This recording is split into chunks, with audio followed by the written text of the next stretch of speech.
राज्यातून दिलासा. पीक कर्जावर मुद्रांक शुल्क माफ. महाराष्ट्रात पीक कर्जावर मुद्रांक शुल्क माफ केला गेला आहे. 2 लाख रुपयांपर्यंतच्या कर्जावर शेतकऱ्यांना मुद्रांक शुल्काची सवलत मिळणार आहे. केंद्र सरकारचा फोकस शेतकरी योजनेचा लाभ वेळेवर मिळवा. केंद्रातील कृषी नियोजनानुसार पीएम किसानसाठी शेतकऱ्यांची पात्रता आणि सत्यापन लगेच पूर्ण करून तात्काळ फंड मिळवण्यावर भर दिला आहे. आधारशिलेसारख्या योजना अंगावर ठेवून पैसे वेळेत मिळू शकतात. बाजारभावांची माहिती. डाळिंब आणि इतर भाव. आजच्या बाजारात डाळिंबाचे भाव दमदार आहेत. कापूस, तूर आणि सोयाबीनपैकी काहींना चांगले भाव मिळाले आहेत. यामुळे काही शेतकऱ्यांना लाभ झाला आहे. शेतकऱ्यांची कर्जमुक्ती न झाल्यास 1 जुलैपासून रेल्वे रोको. जिंतूर येथील भव्य शेतकरी परिषदेतून आमदार बच्चू कडूचा सरकारला थेट इशारा. जानेवारीमध्ये थंडीचा मुक्काम कायम. विदर्भ, मराठवाड्यात अधिक दिवस थंडीच्या लाटा शक्य. जानेवारीमध्ये देशामध्ये सरासरी पावसाची शक्यता. मुलींचा हजेरी भत्ता. 33 वर्षात जैसे ते. महागाई 7 पटीहून अधिक वाढली. भत्ता मात्र वाढण्याचे नाव नाही. ग्रामीण विद्यार्थ्यांना शिक्षण घेण्यासाठी प्रोत्साहन मिळावे म्हणून त्यांना उपस्थिती भत्ता देण्याची योजना शासनाने सुरू केली. परंतु दिवसाला केवळ 1 रुपया ही रक्कम गेल्या 33 वर्षात वाढवण्यात आलेली नाही. गोंदिया जिल्ह्याची अंतिम पैसेवारी. तब्बल 81 पैसे. 36 गावात पीक नसल्याची नोंद. बळीराजा मुदतीपासून मुकणार. शेतकऱ्यांमध्ये नाराजीचे सूर. उज्ज्वलाच्या सबसिडीपासून वंचित. मोफत गॅस योजनेचा झाला फज्जा. सिलेंडर महागल्याचे कारण. आधार लिंक अभावी अनेक ग्राहक सबसिडीपासून वंचित. ग्रामीण भागातील ग्राहकांना उज्ज्वला योजनेच्या सबसिडीसाठी आधार लिंक नसल्याचे कारण सांगून त्यांना वंचित ठेवले जात आहे. त्यामुळे सामान्य कुटुंबातील नागरिकांना विनाकारण मनस्ताप सहन करावा लागतोय. अनुदानाची रक्कम जमा न झाल्यामुळे नागरिकांना आर्थिक भोदंड सहन करावा लागतोय. महा-टीबीटीवरील पूर्वसंमती प्रक्रिया बंद. निधीची कमतरता की योजना बंद करण्याचा डाव. अतिरिक्त दायित्व टाळण्यासाठी प्रक्रिया थांबवली. कृषी योजनांचा लाभ घेण्यासाठी शेतकऱ्यांना महा-डीबीटी या पोर्टलवर अर्ज करावा लागतोय. परंतु या पोर्टलवरील पूर्वसंमती प्रक्रिया गेल्या 1 ते 1.5 महिन्यापासून बंद ठेवण्यात आली आहे. सध्याच्या स्थितीत महा-डीबीटी पोर्टलवर हजारो अर्ज मंजुरीच्या प्रतीक्षेत आहेत. बीडी, सिगारेट, तंबाखू आणि गुटखा महागणार. 1 फरवरीपासून लागू. केंद्राकडून अतिरिक्त उत्पादन शुल्काची घोषणा. वर्षभरात मराठ्याला आरक्षण मिळणार. बांगरे येथील भारत क्रांती मिशनच्या अधिवेशनात मनोज जरांगे पाटील यांची गवाही. ग्रामीण भागात वाढल्या माकडांचा दोष. मालमत्तेचे नुकसान. नागरिक दहशतीत. वन विभागाची बघ्याची भूमिका. तात्वरित बंदोबस्त करण्याची मागणी. नाशिकच्या द्राक्ष आणि कांद्याला थेट आंध्रता रस्ता. महामार्गामुळे नवीन बाजार खुले. 6 पदरी रस्ते प्रकल्पाला मंजुरी. पांढऱ्या सोन्याची अल्पदरात विक्री. 6,800 ते 7,500 रुपये प्रति क्विंटलचा दर. भाववाढीची प्रतीक्षा संपली. शेतकरी अडचणीत. गरज भागवण्यासाठी अल्पदरात पांढरे सोने विकावं लागतंय. भाववाढीची प्रतीक्षा संपल्याचं दिसून येत आहे. कापूस आयातीवर 11% शुल्क लागू. दरात सुधारणा. सीसीआयच्या दरात खरेदीमध्ये वाढ. कापूस आयातीवर गुरुवारपासून 11% आयात शुल्क लागू झालंय. याचा आधार बाजाराला मिळाला असून काही ठिकाणी कापसाच्या दरात 100 ते 200 रुपयांपर्यंत सुधारणा झाल्याचं दिसून आलंय. कापसाला प्रति क्विंटल 7,700 ते 8,000 रुपयांच्या दरम्यान दर मिळालाय. पैठण तालुक्यात हर घर जल योजनेला घरघर. कामांची 1 नधड 12 भाव चिंध्या. स्थिती 50% कामे अर्धवटच्या अवस्थेत. शेतकऱ्यांच्या 2 लाखांपर्यंतच्या कर्जावरील मुद्रांक शुल्क माफ. शासन आदेश जारी. शेतकऱ्यांना शेती आणि पीक कर्जाशी संबंधित 2 लाखांपर्यंतच्या व्यवहारांवरील मुद्रांक शुल्क 1 जानेवारी 2026 पासून पूर्णतः माफ करण्यात आलेली आहे. वाशिममध्ये चिया सीडला 22,000चा उच्चांकी दर. कृषी उत्पन्न बाजार समितीत नवीन उत्पादन दाखल.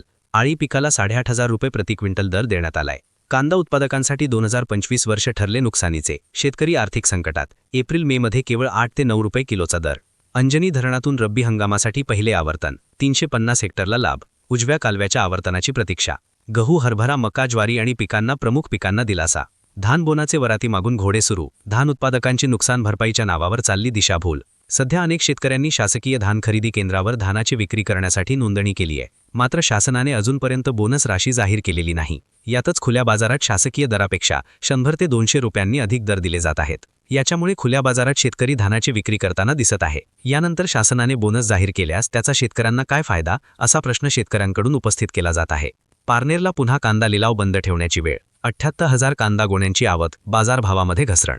कांद्याची विक्रमी आवक झाल्यामुळे जागेअभावी तसेच हमालांची कमतरता आणि वजनकाटा बिघडल्यामुळे शुक्रवारचे लिलाव स्थगित करण्यात आले.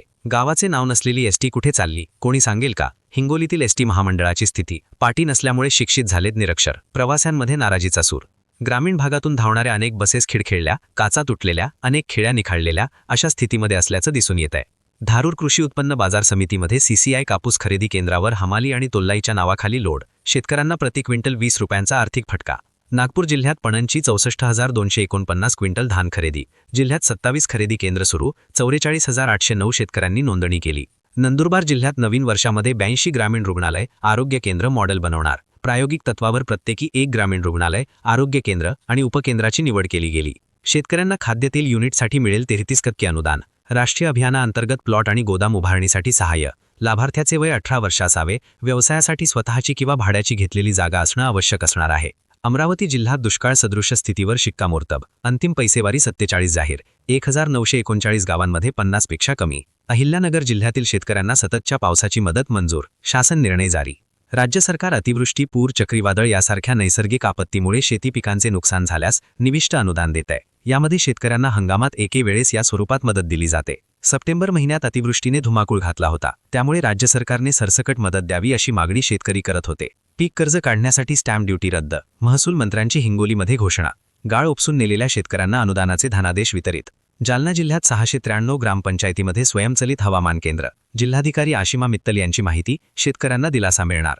वाशिम जिल्ह्यातील पीक नुकसानीवर शिक्कामोर्तब. 793 गावांची अंतिम पैसेवारी 47 पैसे. जिल्ह्यात दुष्काळी सवलती लागू होणार. सर्वात कमी पैसेवारी मंगळूरपीर तालुक्याची. लाल मिरचीचा तडका फेका. क्रेज उतरले, भावही स्थिरावले. दोंडाईचा येथील मिरची उद्योग संकटात. तालुक्यातील मिरची उत्पादक शेतकरी अडचणीत. वैजापूर परिसरात गोदाम आहे पण येत नाही. मका उत्पादकांचा हमीभाव केंद्रावर संताप. वैजापुरात शेतकरी महिनाभरापासून प्रतीक्षेत अडकले. शासकीय खरेदी बाजार तर परिसरात पुरवठा विभागाची 5000 मेट्रिक टन क्षमतेचे 2 गोदामे आहेत. येथील एक मुडकडी आल्यामुळे ते वापरण्यायोग्य नाही, मात्र अन्य गोदाम सुस्थिती आहेत.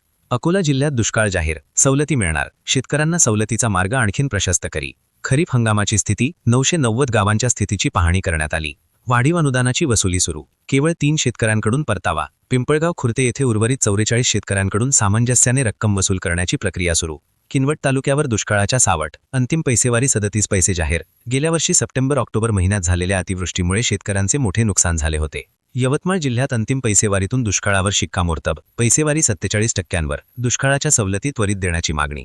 मुंबई, कोकण, विदर्भासह राज्यात सर्वदूर थंडी. आठवडाभर थंडी कायम राहणार असल्याचा हवामान विभागाचा अंदाज. पांढऱ्या सोन्याला लाल्याचा वेळखा. कपाशीचा उतारा एकरी 3 क्विंटलवर. शेतकऱ्यांवरील नैसर्गिक संकटाची मालिका सुरू. शेतकरी केलेला खर्च देखील निघणं कठीण झालंय. या होत्या आजच्या ठळक आणि महत्त्वाच्या शेतकरी बातम्या. अशाच ताज्या, अचूक आणि उपयुक्त बातम्यांसाठी चॅनलला सबस्क्राईब करा, व्हिडिओ लाईक आणि शेअर करा आणि तुमचा प्रश्न कमेंटमध्ये नक्की विचारा.